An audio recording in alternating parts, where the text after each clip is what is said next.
Hello guys, welcome to my YouTube channel. इस video में आपको यूपी आयुष काउंसलिंग रिलेटेड कुछ इन्फॉर्मेशन देना चाहता हूँ। इसके पहले मैंने एक वीडियो बनाई थी जिसमें मैंने सिक्योरिटी मनी और रजिस्ट्रेशन फ़ीस रिलेटेड कुछ इंपॉर्टेंट इन्फॉर्मेशन आपको दी थी। और मैंने उस वीडियो में बोला था कि मैं आपको एलिजिबिलिटी क्राइटेरिया, डॉक्यूमेंट्स और काउंसलिंग प्रोसेस रिलेटेड और भी इन्फॉर्मेशन दूंगा, पर मैंने इस वीडियो में ये इन्फॉर्मेशन नहीं दी। तो मैं आपको इस वीडियो में ये सारी इन्फॉर्मेशन दूंगा। तो आप लोग इस वीडियो को बिना स्किप किए एंड तक ज़रूर देखें।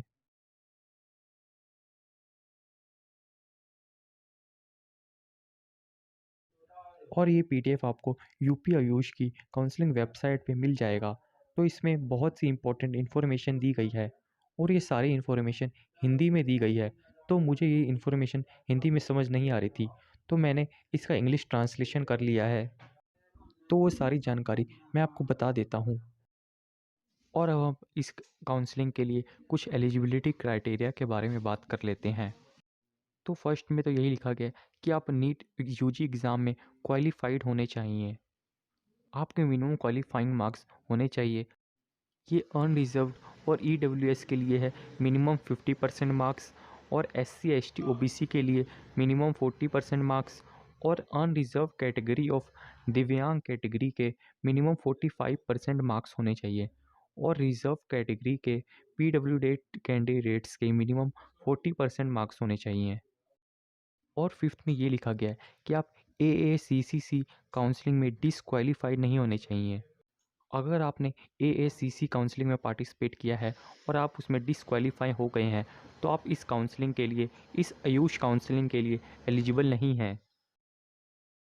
और थर्ड में ये लिखा गया है कि अगर आप स्टेट के गवर्नमेंट आयुर्वेदिक यूनानी होम्योपैथी कॉलेजेस में एडमिशन लेना चाहते हैं, तो आप उत्तर प्रदेश के कैंडिडेट होने चाहिए। और आगे ये लिखा गया है कि जिन कैंडिडेट्स ने अपना हाई स्कूल उत्तर प्रदेश से पास किया है, तो उनके लिए डोमिसाइल सर्टिफिकेट नेसेसरी नहीं है। मैं फिर से रिपीट कर रहा हूँ, जिन कैंडिडेट्स ने अपना हाई स्कूल उत्तर प्रदेश से पास किया है, उनके लिए डोमिसाइल और कॉमन रेसिडेंस सर्टिफिकेट नेसेसरी नहीं है। और रिमेनिंग कैंडिडेट्स के लिए डोमिसाइल सर्टिफिकेट देना ज़रूरी है। और अगर आप उत्तर प्रदेश के प्राइवेट कॉलेजेस में एडमिशन लेना चाहते हैं, तो आपके लिए डोमिसाइल सर्टिफिकेट की ज़रूरत नहीं है।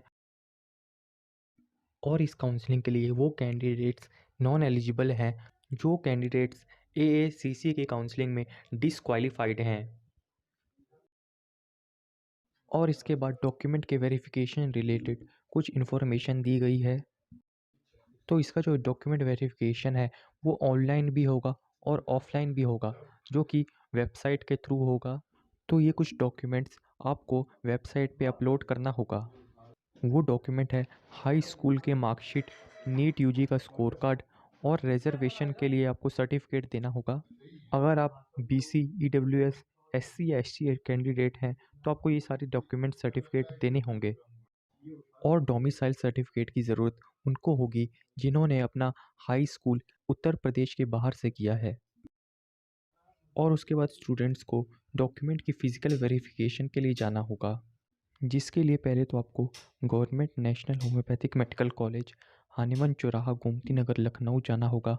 उसके बाद आपको अपने अलॉटेड आयुष कॉलेज जाना होगा, जिसके लिए आपको आपके सारे ओरिजिनल डॉक्यूमेंट्स, उसके साथ वन सेल्फ अटेस्टेड फ़ोटोकॉपी लेके जाना होगा at schedule time, date and place, जिसके लिए आपके पास ये कुछ डॉक्यूमेंट्स होने चाहिए।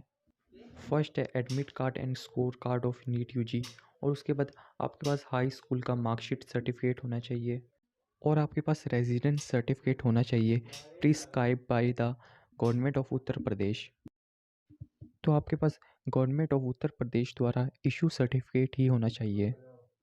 और अगर आप एससी, एसटी, ओबीसी, ईडब्ल्यूएस या फ्रीडम फाइटर या एक्स सर्विसमैन या डिसेबल्ड हैं, तो आपके पास वो सर्टिफिकेट होना चाहिए जो कि गवर्नमेंट ऑफ उत्तर प्रदेश द्वारा इशू किया गया हो। और अगर आपका जो सर्टिफिकेट है वो किसी और स्टेट के द्वारा इशू किया गया है, तो आपको रिजर्वेशन का बेनिफिट नहीं मिलेगा। और ये जो रिजर्वेशन सर्टिफिकेट है या रेजिडेंस सर्टिफिकेट है, इसकी ज़रूरत उन स्टूडेंट्स को ही होगी जो गवर्नमेंट कॉलेजेस के लिए काउंसलिंग करेंगे। और आपके पास एक पासपोर्ट साइज़ फ़ोटो होनी चाहिए जो आपने नीट यूजी के एग्ज़ामिनेशन में दी हो।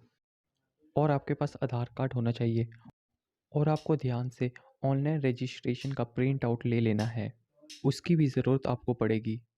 तो इसी के साथ मैंने आपको जो भी आपको डॉक्यूमेंट्स की ज़रूरत होगी उसके बारे में बता दिया है। और यहाँ इन डॉक्यूमेंट्स के रिलेटेड कुछ इम्पोर्टेंट नोट पॉइंट दिया गया है, उसके बारे में भी बात कर लेते हैं। तो डिसेबिलिटी सर्टिफिकेट वो ही वैलिड है जो कि गवर्नमेंट ऑफ इंडिया के द्वारा प्रिस्क्राइब किए गए हों और वो इशू किए गए हों करंट सेशन के लिए।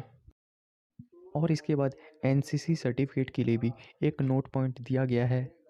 और थर्ड पॉइंट में ये बताया गया है कि डॉक्यूमेंट वेरिफिकेशन के लिए आपको कहाँ जाना है।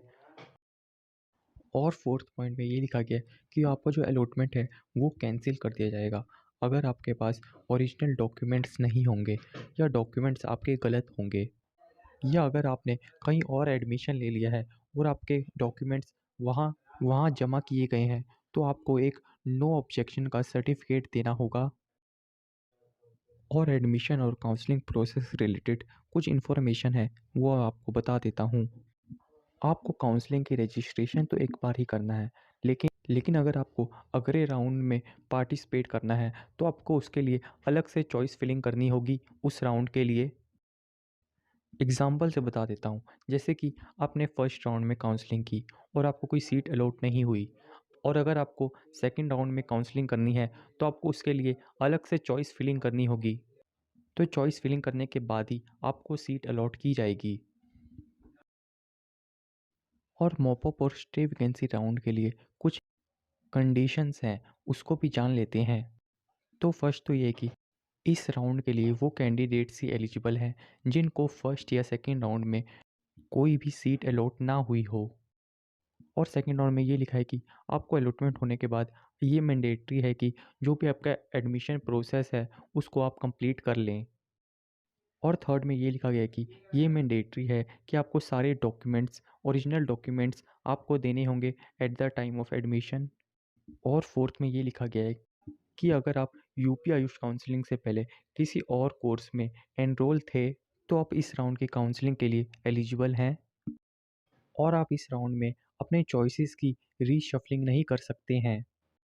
तो इन बातों का आपको ध्यान रख लेना है अगर आपको मॉप अप या स्टे वैकेंसी राउंड की काउंसलिंग करनी है तो।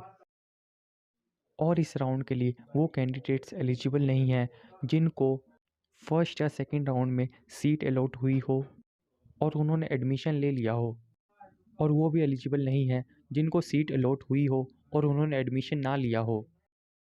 और वो इस काउंसलिंग के लिए इनएलिजिबल हैं जिनको 15% ऑल इंडिया कोटा से सीट्स मिल चुकी हो।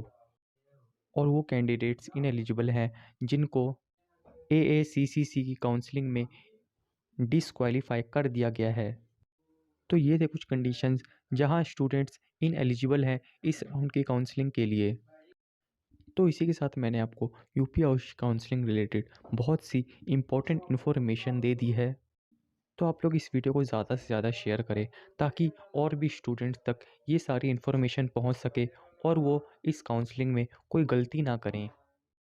तो इस वीडियो में बस इतना ही, मिलते हैं नेक्स्ट वीडियो में किसी और टॉपिक के साथ। वीडियो अच्छा लगा हो तो इस वीडियो को लाइक करें और इस चैनल को सब्सक्राइब कर दें।